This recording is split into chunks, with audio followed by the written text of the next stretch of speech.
जाति प्रथा सामाजिक बिखराव व बुजदिली का बड़ा कारण है। साथियों, जिन कारणों से हिंदुओं में शुद्धि का आंदोलन संभव नहीं है, वही कारण हिंदुओं में संगठन की भावना पैदा नहीं होने के लिए जिम्मेवार है। संगठन का मूल आधार व भाव यह है कि हिंदुओं के दिमाग से उस भय या कायरता को निकालना है जो बहुत बुरी तरह से हिंदुओं को सिख व मुसलमानों से अलग करती है और जिसके कारण हिंदू को अपनी रक्षा के लिए वीरता के स्थान पर विश्वासघात और चालाकी जैसी घटिया हरकतों के लिए मजबूर कर दिया गया है। स्वाभाविक रूप से सवाल उठता है कि सिख या मुसलमान में वह शक्ति व क्षमता कहाँ से आती है जो उनको बहादुर और निडर बनाती है।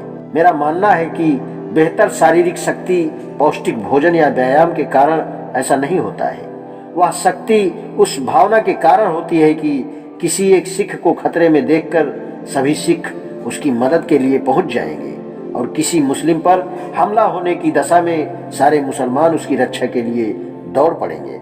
लेकिन किसी भी हिंदू के अंदर यह भावना नहीं होती है।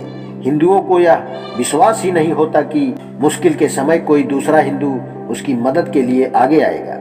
हमेशा अकेलापन महसूस करने की नियति के कारण वह निर्बल ही रहता है। परिणाम स्वरूप असुरक्षा, भय और कायरता से ग्रस्त हिंदू या तो मैदान छोड़कर भाग जाता है या फिर आत्मसमर्पण कर देता है। जबकि ऐसे संकट के समय एक सिख या मुसलमान निडर होकर डटा रहता है, क्योंकि वह जानता है कि हालांकि वह अकेला है लेकिन लड़ाई में वह अकेला नहीं रहेगा।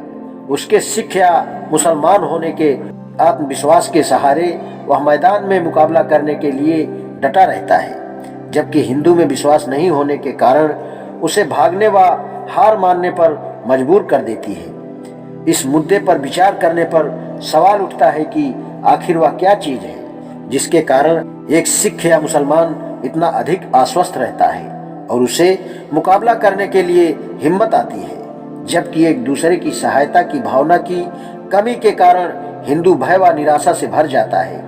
आपको मालूम होगा कि इस फर्क का कारण उनके संगठित जीवन के ढंगों में है। सिखों और मुसलमानों के संगठित जीवन के ढंग से उनमें भाईचारे की भावना का विकास होता है, जबकि हिंदुओं के बीच ऐसा नहीं है। सिख और मुसलमानों में एक जैसी सामाजिक मजबूती है जो उन्हें भाई भाई बनाती है। हिंदुओं के बीच आपस में सीमेंट जैसा जोड़ने वाला तत्व नहीं है और एक हिंदू दूसरे को भाई नहीं मानता।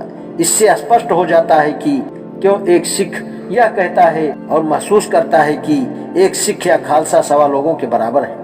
इससे पता चलता है कि क्यों एक अकेला मुसलमान हिंदुओं की भीड़ के बराबर है। इसमें कोई शक नहीं कि यह बड़ा फर्क सिर्फ जाति के कारण है। इसलिए जब तक जाति रहेगी हिंदुओं में संगठन व एकता नहीं हो सकती और जब तक संगठन नहीं है हिंदू कमजोर, दब्बू और डरपोक ही बने रहेंगे। हिंदू बार बार यह दावा करते हैं कि वे बहुत सहिष्णु यानी सहनशील लोग हैं। मेरी राय में यह उनकी एक बड़ी भूल व भ्रम है। ज्यादातर अवसरों पर हिंदू सहिष्णु नहीं होते और यदि कुछ अवसरों पर वह सहनशील होते तो इसलिए कि वे इतने निर्बल कमजोर होते हैं कि विरोध कर ही नहीं पाते हैं या उन्हें विरोध से कोई लेना देना ही नहीं होता है। बिल्कुल उदासीन होते हैं। यह कमजोरी व उदासीनता हिंदुओं के जीवन का इतना बड़ा हिस्सा बन गई है कि हिंदू अपमान और अन्याय को चुपचाप बुजदिली से सहन कर लेता है। हिंदू समाज में मोरिस के शब्दों में जहां बड़े लोग छोटों को कुचल देता है, जहां ताकतवर लोग कमजोर को पीटता है, जहां क्रूर लोग बेखौफ होकर घूमते हैं, जहां दयालु लोग हिम्मत नहीं होने के कारण चुप है और बुद्धिजीवी वर्ग लापरवाह होते हैं, हिंदू देवता भी धैर्यवान व सहनशील हैं। इन सहनशील हिंदू देवताओं के कारण हिंदू समाज में दलितों और पीड़ितों की दयनीय दशा की कल्पना करना मुश्किल नहीं है। उदासीनता किसी भी समाज को बीमार करने वाला सबसे खतरनाक रोग है। आखिर हिंदू इतने उदासीन क्यों हैं? मेरे विचार में यह उदासीनता जाति व्यवस्था का परिणाम है, जिसके कारण संगठन और आपसी मेल मिलाप तथा किसी अच्छे उद्देश्य के लिए सहयोग भी संभव नहीं हो पाता है। आज इतना ही। शेषकल। धन्यवाद।